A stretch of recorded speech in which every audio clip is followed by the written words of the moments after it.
Hey, Dana here, and welcome to my vlog. And this is I Spy a Stang. This is my favorite color, and being a convertible, it is a 2014. It just switched over to that, to the rear scoop, and to tell me a secret that it actually isn't a GT.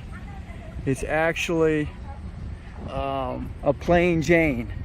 She had these emblems put on here, and that's funny. So you can actually have, that makes sense, because a GT would have your would have center lights on it.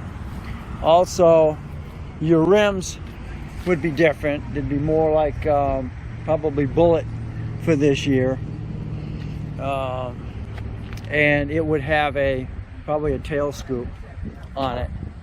But there you go, 13 convertible in the Platinum style. So, and of course, you're not really going to be able to tell. Even your 4 cylinders have got the dual exhaust on it. So, anyway, thanks for watching. Don't forget to comment, subscribe, definitely share. You'll catch me on the next Dana Crosby's I Spy a Stang.